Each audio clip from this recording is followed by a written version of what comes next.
Russian President Vladimir Putin claimed Tuesday that Russia recruits up to 60,000 soldiers per month. According to Associated Press, speaking at a meeting with business representatives and state officials, Putin said that up to 60,000 people voluntarily join the armed forces every month, while Ukraine struggles to mobilize 30,000 people. The claims cannot be independently verified. Putin instructed the government to find reasons to block Western companies from setting up operations in Russia if they don't profit the country. He also told the assembled leaders not to be afraid of possible sanctions. Fear is not an option.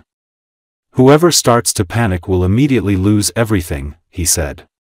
Эти 0,2% тоже имеют значение. Это действительно результат совместной партнерской работы государства, бизнеса и трудовых коллективов. Если киевские власти занимаются принудительной мобилизацией, людей как собак вылавливают на улице, да, то у нас ребята идут добровольно, сами идут. Так, у нас на борт, вы знаете, там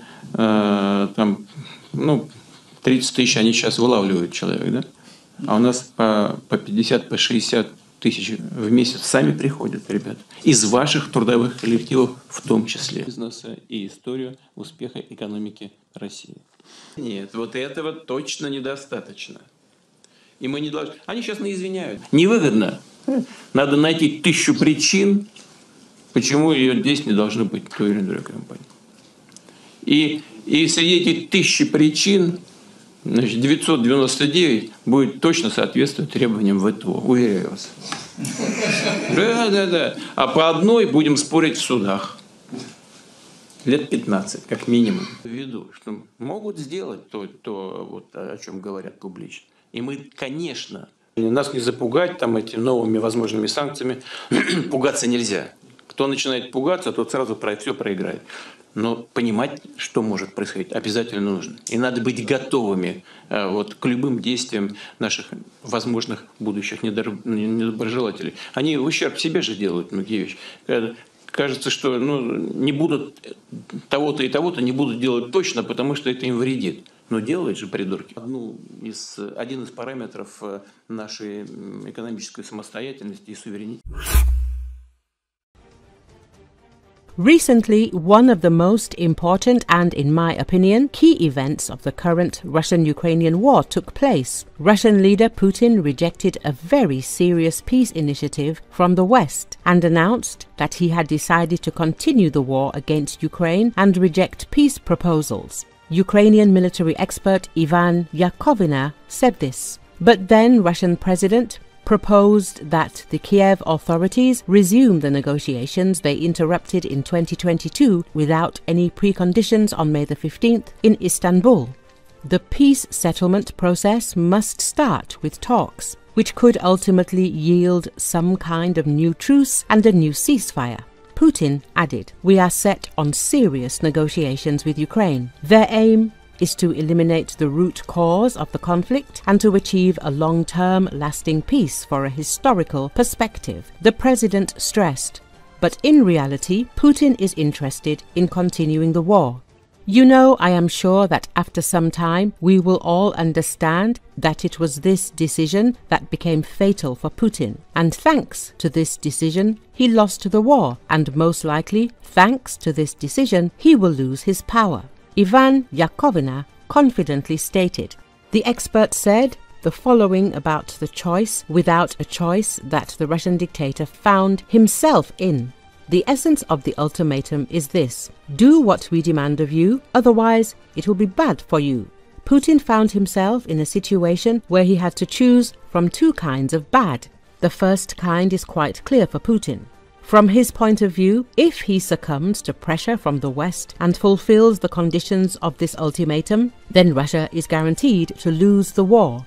The second kind of bad is, it seems, not so scary for Putin and even understandable because there are some more sanctions that may not be introduced yet, some weapons that may or may not be delivered to Ukraine. So Putin, I think, chose the second.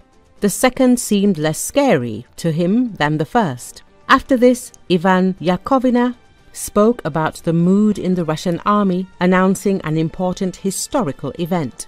Everyone is fed up with everything. Everyone wants justice. Everyone wants some kind of normal life. And therefore, if some regiments go to Moscow, then no one will stop these regiments. Everyone will support such a colonel, even if not with active actions, but definitely with inaction, because one way or another, everyone will think, let it all end on its own, and then we'll figure it out. And this time, such a rebellion will not stop. It will be able to take power in the Russian Federation.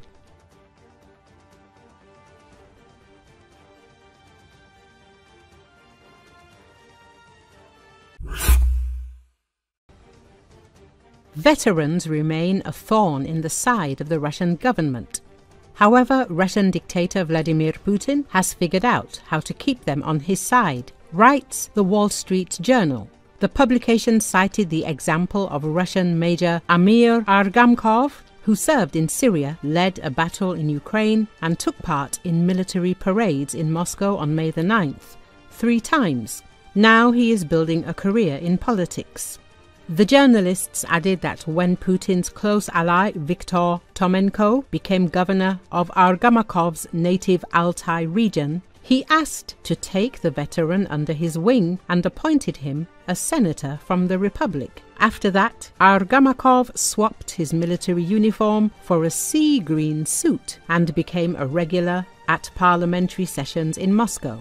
Politics has never been my goal, but I have a feeling that I should be useful to my people, the Russian veteran said shortly after his appointment. The publication emphasized that some veterans have become participants in the Kremlin-run Time of Heroes program, which aims to accelerate the promotion of active military personnel and veterans of the war in Ukraine to government positions. Publicly, Putin calls them a battle-hardened cohort that will not retreat, will not deceive, and will not betray. Moreover, the faces of veterans of the war in Ukraine are depicted on billboards in many Russian cities, the publication noted. They are invited to lecture at schools, some of which have been renamed in their honor, and TV presenters praise their feats at the front.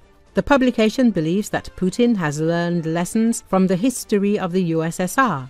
After World War II, Soviet dictator Joseph Stalin decided to keep many veterans abroad because they posed a political risk. He extended mobilization orders for years to prevent millions from returning home. When soldiers started coming back, they will be making less money and will not receive the respect they expected from society. They will likely be feared and distrusted by their neighbors. To prevent this tension, the authorities create the impression that many positive things are happening, Schulman explained.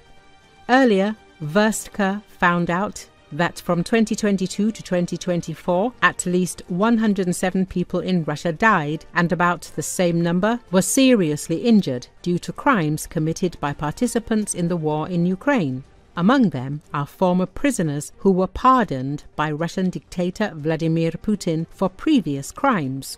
The main problem now is that war veterans could turn against Putin himself at any moment. If they don't get the attention they want, they will turn against the Kremlin and Putin.